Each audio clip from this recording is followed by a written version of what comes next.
Joining us right now with EdReform Virginia, one of the champions of education reform, school choice, and all things getting a fix on Virginia public schools, is Nathan Brinkman on the School Choice Week. Happy School Choice Week, Mr. Brinkman. Always good to talk with you. Thanks, and same to you, Larry and Julie. And it is official. Governor Youngkin has actually signed a certificate saying that this is Virginia School Choice Week. So given the governor's imprimatur, what exactly is going on there in Richmond? Because it sounds like Democrats did not get that memo. Yeah, Virginia regrettably remains behind the times when it comes to parental choice in education. We've seen a real blossoming of school choice nationwide that ironically, that revolution has not taken hold in Virginia, even though just a few short years ago, we were sort of ground zero when it came to the push to reclaim parental rights in education. But right now, our school choice policies remain quite limited, especially given how far other states have gone. And I can't help but feel a little envious of them. And that's why we are celebrating school choice here and calling attention to the need for more choice in education.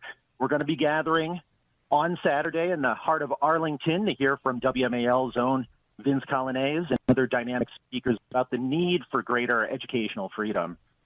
Yeah, I love that you're doing that in Arlington, right in the belly of the beast, where the teachers union holds so much sway. Julie, Nathan's right. I said yesterday, I think, or Monday, that Virginia's always been on the cutting edge of school choice, and I got some notifications from people on social media saying, "Yeah, Larry, times have changed in 7 or 8 years. Yes, Virginia used to lead the way, but we're way behind the times." I know, Julie, you've had to experience that yourself. Yeah, Nathan, I'm wondering, where is that bottleneck? Is it the governor's office? Is it the House of Delegates, the Senate? What's going on? And more importantly, is it Northern Virginia? Is that the problem? Because we know that Northern Virginia is very different from the rest of Virginia. So is that where the tension is? Yeah, we have a bit of gridlock going on in Richmond. The governor, to his credit, as Larry mentioned, again declared this week to be Virginia School Choice Week, and in his official proclamation laid out the case for diversity of options in K through 12 education. He has, in prior years, touted education savings accounts.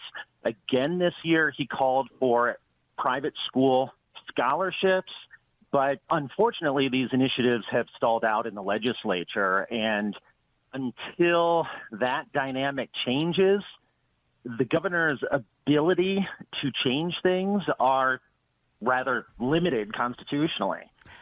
Really quick, Larry, are the Republicans in Virginia, we know the Republicans are going to be the champions of school choice in general, but are they explaining to Virginia voters, this is what school choice means? It doesn't mean the dismantling of public school. It doesn't mean necessarily the reduction in funding unless the school's really bad and people make other choices, then sure. But I feel like sometimes school choice is cast in a certain way, and I'm just wondering if Republicans are educating voters in a way that makes the case. I do think advocates of school choice could and should do a better job making that case. I will note, just as an observer, EdReform Virginia, of course, is nonpartisan, but until very recently, we seem to have had a bipartisan consensus in Virginia in favor of the educational status quo, because this narrative that we have the best in the nation public schools really cut across party lines. And legislators of both parties used to tout endorsements from the Virginia Education Association.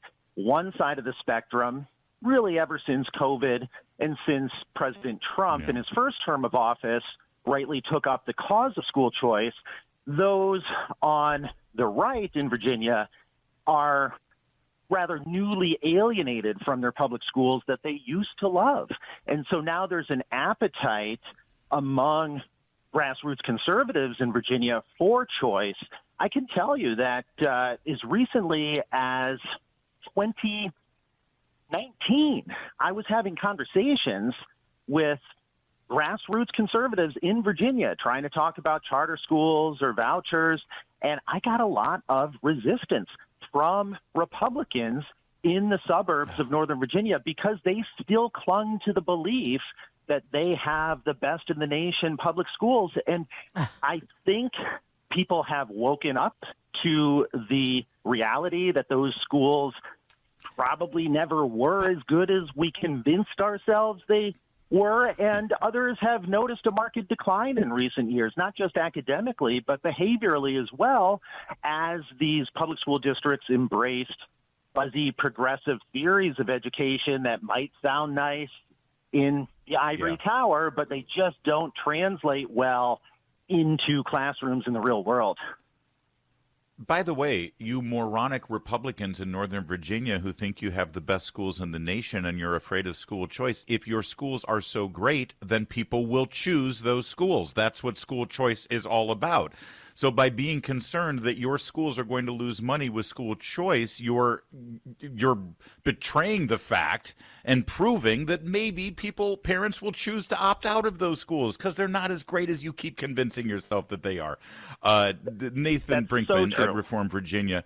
Give us some detail. Once again, you're celebrating the 3rd annual School Choice Week celebration. Our buddy Vince Colonnese is going to be the MC there. It's this Saturday in Arlington. Where exactly, and how can people sign up? That's right. It'll be from noon to 2. We're going to have a lunch this year, and it'll be in the heart of Clarendon on the 3rd floor of the nonprofit Leadership Institute. Go to schoolchoiceva.com. That's schoolchoiceva.com. It's got the address and all the relevant event details. Admission is free, but we do ask that people please RSVP since we're not at a restaurant. We need the food and drinks delivered, and we want to make sure there's enough to go around. Excellent. Leadership Institute is a great location. It's a great event. It's a great event. Yeah, absolutely. Fantastic.